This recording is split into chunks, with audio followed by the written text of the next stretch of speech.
that if there's ever another Scottish referendum on independence, there should be two referendums. I'm interested to know whether that's something you support. I mean, it's a hypothetical situation which we're working incredibly hard to avoid, because what we've seen with Brexit, the chaos of Brexit, the breaking up is hard to do, but also with the Growth Commission, that the finances, the economy of Scotland would be really challenged if there was an independent Scotland. So Vince's position is a hypothetical situation that I'm working incredibly hard to avoid. We're against independence. We're against another independence referendum. I know you're against what the SNP say, but I'm just curious as to whether you support what your own leader says. Well, it's a hypothetical situation that we're working really hard to avoid. I don't want another independence referendum. Yes, but if there is one, do you think Vince Cable is right? Well, I think what we're looking at here is trying to address the question in front of us. And the question in front of us is, should there be another independence referendum? No. Should there be independence? No.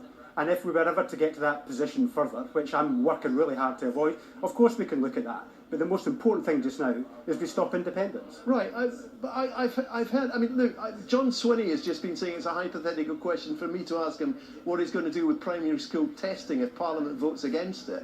But this is a new one on me, that you're telling me you can't even comment on what your party leader said because it's a hypothetical question. No, I have said have that. You? You support something? I think, of course, we could look.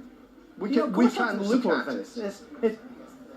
Yeah, of course we can. But the most important thing in front of us just now is to stop independence. No, you've said that about 15 times. What you haven't said I know. Well, that's the most important thing, Gordon. Yeah, what you haven't said is, yes, it's the most important thing in front of us. What you haven't said is, yes, Vince Cable's absolutely right. If this situation should ever arise, we would have to have two referendums. That's what you've not said. Yeah, Vince is right. Oh, you did say it. Okay, all right. Yeah. Now, this idea of a new movement for moderation, I think it's called. What is that? And is it a runner? Well, we've seen with both the Labour Party and the Tories moving off to the extremes, there's an awful lot of people in the centre moderate ground of British and Scottish politics who are looking for a voice to speak up for them, and we are positioning ourselves to be that voice. Our door is always open to people from the Labour Party or the Conservatives who want to move, who are looking for a new voice, and I think that's what the movement for moderates is about. Would this mean not having the Liberal Democrats anymore? I mean, the Liberal Democrats, of course, are an important and growing force in Scottish and British politics, so we would be an important part of that. You know, but I'm not setting down hard and fast rules about what this whole movement looks like. My door is open. I'm prepared to talk to people. I think it is important that we build that force so we can deal with the extremes going from left to right. I mean, who would have believed that you'd have a Labour Party in a position that it's not standing up for our place in the European Union, that it's equivocating on that, the most important issue of our generation, and the Tories who are going ever off more to the extreme with that no Brexit deal. We need a force in the middle, and the Liberal Democrats are that force. Right. Do you think Jo Swinson should be the next leader of the Liberal Democrats? I think she's a very talented woman. I think she's a great politician. I've got enormous respect for her. You know, and of course, if and when there's a contest, she would be a strong contender for that. There are other people in the party, like Ed Davey and Leila Moran, and other people like that who are incredibly high-quality people. So we're really fortunate. We've got a selection of people if Vince decides to go, but Jo is certainly one of those contenders. Right. I think if I were her and looking for endorsement, I'd say thanks very much for nothing, mate. Well, really?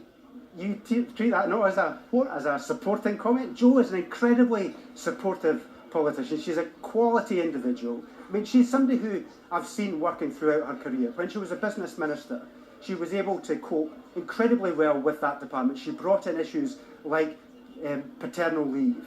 She brought in issues like declarations of equal pay in the workforce. She always, and I am very supportive of Jo Swinson because she's an incredibly good MP, but we've not even got a leadership contest just now. Well, hang on. Yes, she is incredible.